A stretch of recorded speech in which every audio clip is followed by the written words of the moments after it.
সুপ্রিয় দর্শক, আসসালামু আলাইকুম। নিউজ 24 এর এখনকার সর্বশেষ সংবাদে আপনাদেরকে স্বাগতম।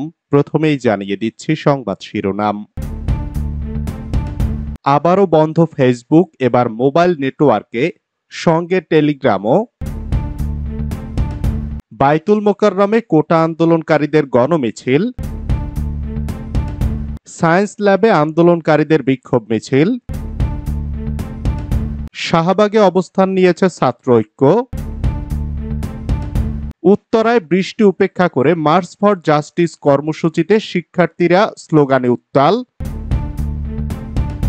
ঢাকার আফতাবনগর উত্তরায় বৃষ্টিতে ভিজে শিক্ষার্থীদের মিছিল।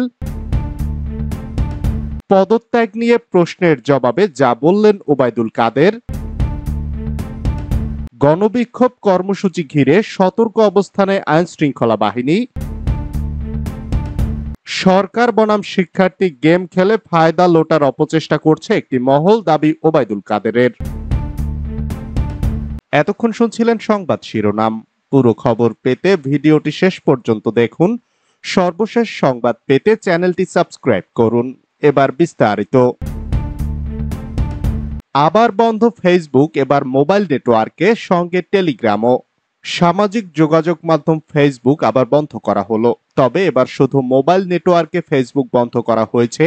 মোবাইল নেটওয়ার্কে রাশিয়া ভিত্তিক মেসেজিং অ্যাপ টেলিগ্রামও বন্ধ করা হয়েছে। কোটা সংস্কার আন্দোলনকে কেন্দ্র করে সহিংসতা শুরু হলে গত 17 জুলাই রাত থেকে 31 জুলাই দুপুর পর্যন্ত Meta platform Facebook, Messenger, WhatsApp, Instagram বন্ধ ছিল। 31 জুলাই বেলা 2টার পর থেকে চালু হয়। সংশ্লিষ্ট সূত্র জানায়, আজ দুপুর 12:15টার পর মোবাইল নেটওয়ার্কে মেটার প্ল্যাটফর্মগুলোর ক্যাশ বন্ধ করা হয়। পাশাপাশি এই নেটওয়ার্কে টেলিগ্রামও বন্ধ করা হয়েছে। সব গ্রাহকের ক্ষেত্রে বন্ধ করতে সময় লাগে বলে জানিয়েছে সংশ্লিষ্ট সূত্র। সংশ্লিষ্টরা বলছেন, গতকাল বৃহস্পতিবার রাত থেকে দেশে ইন্টারনেটে গতি স্বাভাবিক হচ্ছিল। দেশে মোবাইল ইন্টারনেট ব্যবহারকারী 12 কোটির বেশি। ফেসবুক মোবাইল ডেটা বন্ধ থাকলে আবার ভিপিএন ব্যবহার বাড়বে এবং তা ইন্টারনেটের গতির উপর প্রভাব ফেলবে। বাইতুল মোকাররমে কোটা আন্দোলনকারীদের গণমিছিল। রাজধানীতে জাতীয় মসজিদ বাইতুল মোকাররমে গণমিছিল শুরু হয়েছে। শুক্রবার জুমার নামাজের পর এ মিছিল শুরু হয়। জানা গেছে, রাজধানীর বাইতুল মোকাররম থেকে শুরু হওয়া এ মিছিল হাইকোর্ট হয়ে শাহবাগের দিকে অগ্রসর হচ্ছে। এর আগে শুক্রবার প্রার্থনা ও ছাত্র জনতার গণমিছিল নামে নতুন কর্মসূচি পালন করার ঘোষণা দেয় বৈষম্য বিরোধী ছাত্র আন্দোলন। শুক্রবার জুমার নামাজ শেষে এই গণমিছিলের ঘোষণা দেওয়া হয়। বৃহস্পতিবার বৈষম্য বিরোধী ছাত্র আন্দোলনের সমন্বয়ক আব্দুল কাদেরের প্রেরিত এক বার্তায় এ তথ্য জানানো হয়। বার্তায় বলা হয়, আপনারা জানেন, আমরা আমাদের কোনো ব্যক্তি স্বার্থের জন্য আন্দোলন করছি না। আমাদের আন্দোলন আপনার ও আপনার সন্তানের মুক্তির জন্য। কি অপরাধ ছিল আমাদের? সাংবিধানিক অধিকার চাওয়াটা কি আমাদের অপরাধ? কি অপরাধে শত শত ভাইদেরকে হত্যা করা হলো, আমরা এর জবাব জানি না। সায়েন্স ল্যাবে আন্দোলনকারীদের বিক্ষোভ মিছিল। কোটা সংস্কার আন্দোলন ঘিরে চলমান কর্মসূচির অংশ হিসাবে রাজধানীর সায়েন্স ল্যাবে বিক্ষোভ মিছিল করছেন আন্দোলনকারীরা। শুক্রবার জুমার নামাজের পর বিক্ষোভ মিছিলটি শুরু হয়। এ সময় তাদের নানা স্লোগান দিতে দেখা গেছে। মিছিলটি নিয়ে আন্দোলনকারীরা শাহবাগের দিকে যাচ্ছে। এর আগেই বলা হয়েছিল, প্রার্থনা ও ছাত্র জনতার গণমিছিল নামে নতুন কর্মসূচি পালন করবে বৈষম্য বিরোধী ছাত্র আন্দোলন। শুক্রবার জুমার নামাজ শেষে তারা গণমিছিল করবে। শাহবাগে অবস্থান নিয়েছে ছাত্র ঐক্য। কোটা আন্দোলন ঘিরে গণহত্যা, গুম, খুন ও হামলায় জড়িতদের বিচারের দাবিতে বাংলাদেশ কওমি মাদ্রাসা ছাত্র ঐক্যের ছাত্র বিক্ষোভ কর্মসূচি চলছে। মিছিল নিয়ে বিক্ষোভকারীরা ঢাকা বিশ্ববিদ্যালয়ের টিএসসিতে যেতে চাইলে পুলিশ তাদের বাধা দেয়। এরপর শাহবাগে অবস্থান নিয়েছেন তারা। আন্দোলনকারীরা বলেন, আমরা ঢাকা বিশ্ববিদ্যালয়ে ঢোকার চেষ্টা করেছি, আমাদের ঢুকতে দেয়নি। এখন আমরা শাহবাগে অবস্থান নেব। এর আগে শুক্রবার জুমার নামাজ শেষে বাইতুল মোকাররমের উত্তর গেট থেকে ছাত্র ঐক্যের মিছিলটি শুরু হয়। এ সময় তারা কোটা আন্দোলনে নিহতদের হত্যার প্রতিবাদ ও সরকার পতনের দাবিতে বিভিন্ন স্লোগান দেন। উত্তরায় বৃষ্টি উপেক্ষা করে মার্চ ফর জাস্টিস কর্মসূচিতে শিক্ষার্থীরা স্লোগানে উত্তাল। সকাল থেকে বৃষ্টি হচ্ছে, কখনো ঝিরিঝিরি, কখনো মুষলধারে। এর মধ্যেই এক এক করে রাজুক উত্তরা মডেল কলেজের সামনে জড়ো হতে থাকলেন শিক্ষার্থীরা, শিক্ষক ও অভিভাবকেরা। সকাল 10:30টার মধ্যেই ভরে গেল প্রতিষ্ঠানটির সামনের সড়ক। ছাত্র হত্যার বিচারের দাবিতে শুরু হয় বিক্ষোভ মিছিলের সমাবেশ। স্লোগানে স্লোগানে উত্তাল হয়ে ওঠে চারপাশ। বৈষম্য বিরোধী ছাত্র আন্দোলনের মার্চ ফর জাস্টিস কর্মসূচির অংশ হিসাবে আজ শুক্রবার সকাল 10টা থেকে ঢাকার উত্তরায় রাজুক উত্তরা মডেল কলেজের সামনে বিক্ষোভ মিছিল ও সমাবেশ করেন শিক্ষার্থীরা। তাদের সঙ্গে যোগদান কলেজের বিভিন্ন পর্যায়ের শিক্ষক ও অভিভাবক। 2 ঘন্টা ব্যাপী এই বিক্ষোভের কারণে বন্ধ হয়ে যায় কলেজের সামনের সড়কের যান চলাচল। ঢাকার আফতাবনগর উত্তরায় বৃষ্টিতে ভিজে শিক্ষার্থীদের মিছিল। রাজধানীর আফতাবনগর উত্তরায় আজ শুক্রবার সকালে শিক্ষা প্রতিষ্ঠানের শিক্ষার্থীরা মিছিল করেছে। বৃষ্টিতে ভিজে মিছিলে অংশ নিয়ে শিক্ষার্থীরা স্লোগান দেয়, প্রতিবাদ জানায়। আজ শুক্রবার বেলা 11:30টার পরে আফতাবনগরের ইস্ট ওয়েস্ট বিশ্ববিদ্যালয়ের শিক্ষার্থীরা মিছিল বের করেছে।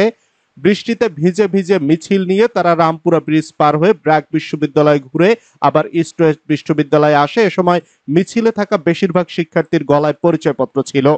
ইস্ট ওয়েস্ট বিশ্ববিদ্যালয়ের সামনে সমাবেশে শিক্ষার্থীরা কোটা আন্দোলন ঘিরে সৃষ্ট সংঘাতে হতাহতের ঘটনায় বিচার দাবি করে। এ সময় তারা গ্রেপ্তার শিক্ষার্থীদের মুক্তির দাবিতে স্লোগান দেয়।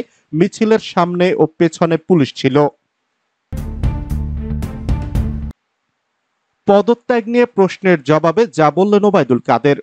কোটা সংস্কার আন্দোলনকারী শিক্ষার্থীদের 9 দফা আওয়ামী লীগ সাধারণ সম্পাদক ওবায়দুল কাদের ও স্বরাষ্ট্রমন্ত্রী আসাদুজ্জামান খান কামালের পদত্যাগ দাবি করা হয়েছে।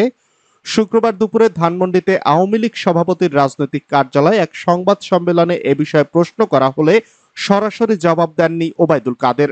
আন্দোলনরত শিক্ষার্থীদের 9 দফা দাবির একটি হলো ছাত্র হত্যার দায় নিয়ে সেতুমন্ত্রী এবং স্বরাষ্ট্রমন্ত্রীকে নিজ নিজ মন্ত্রণালয় ও দল থেকে পদত্যাগ করতে হবে। এ প্রসঙ্গ টেনে সংবাদ সম্মেলনে একজন গণমাধ্যম কর্মী প্রশ্ন করেন, শিক্ষার্থীদের প্রধান দাবি কোটা সংস্কারের, সেটা সরকার মেনে নিয়েছে। এখন তারা 9 দফা দাবি দিয়েছে। এই 9 দফার মধ্যে আপনার এবং স্বরাষ্ট্রমন্ত্রীর পদত্যাগ সহ বেশ কয়েকটা দাবি আছে। এর দাবির ব্যাপারে আপনারা কি ভাবছেন? উত্তরে আওয়ামী লীগের সাধারণ সম্পাদক বলেন, দেখুন, আমি একটা কথা পরিষ্কার করে বলতে চাই, আমি আজকেও বলেছি, সরকার অলরেডি বিচার বিভাগীয় তদন্ত কমিশন গঠন করেছে। এতে 3 জন বিচারপতি জাতিসংঘ সহ যেসব দেশ এই তদন্তের ব্যাপারে আগ্রহ প্রকাশ করবে আমরা তাদেরও স্বাগত জানিয়েছি। তদন্ত কাজে তারাও অংশ নিতে পারে। তিনি বলেন, এখন কে অপরাধী কে অপরাধী নয়, প্রতিটি হত্যাকাণ্ডের তদন্ত করতে আমরা বদ্ধপরিকর। সেটাও ওই যে তদন্ত কমিশন তার কার্যপরিধির আওতার মধ্যে পড়ে। কাজেই এ বিষয়টি সেখানেই থাকবে, সেখানেই সিদ্ধান্ত হবে। গণবিক্ষোভ কর্মসূচি ঘিরে সতর্ক অবস্থানে আইনশৃঙ্খলা বাহিনী।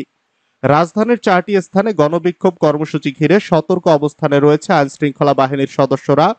শুক্রবার জুমার নামাজের পর বায়তুল মোকাররম উত্তর গেট, জুরাইন, খিলগাঁও ঈদগাহ মসজিদ ও সায়েন্স ল্যাব এলাকায় গণবিক্ষোভ কর্মসূচির ডাক দিয়েছে বৈষম্য বিরোধী ছাত্র আন্দোলন। এদিকে বায়তুল মোকাররম উত্তর গেট, পল্টন মোড়, কাকরাইল মোড়, ফকিরাপুল ও দৈনিক বাংলা মোড়ে বিপুল সংখ্যায় আইনশৃঙ্খলা বাহিনীর সদস্য মোতায়েন রয়েছে। পল্টন জোনের সহকারী কমিশনার গোলাম রুহানি বলেন, অনাকাঙ্ক্ষিত পরিস্থিতি সৃষ্টি করার চেষ্টা করা হলে আইনশৃঙ্খলা বাহিনী কঠোর হবে। সরকার বনাম শিক্ষার্থী গেম খেলে ফায়দা লোটার অপচেষ্টা করছে একটি মহল, দাবি ওবায়দুল কাদেরের। কোটার দাবি পূরণের পরও একটি মহল সরকার বনাম শিক্ষার্থী গেম খেলে ফায়দা লোটার অপচেষ্টা করছে। শিক্ষার্থীরা কারো ঢাল হিসাবে ব্যবহার হবে না, এমন আশা প্রকাশ করেছেন আওয়ামী লীগ সাধারণ সম্পাদক ওবায়দুল কাদের। শুক্রবার দুপুরে রাজধানীর ধানমন্ডিতে আওয়ামী লীগ সভাপতির কার্যালয়ে প্রেস ব্রিফিং এ তিনি আশাবাদ ব্যক্ত করেন। ওবায়দুল কাদের বলেন, শিক্ষার্থীদের মূল দাবি পূরণ হয়েছে। শিক্ষার্থীরা কোনো অবস্থাতেই সরকারের প্রতিপক্ষ নয়। আদালতে রায়ের পর দ্রুত প্রজ্ঞাপন জারি করা হয়েছে। তারপরও একটি মহল সরকার বনাম শিক্ষার্থী গেম খেলে ফায়দা লোটার অপচেষ্টা করছে, শিক্ষার্থীদের পুঁজি করে ধ্বংসযজ্ঞ চালিয়েছে।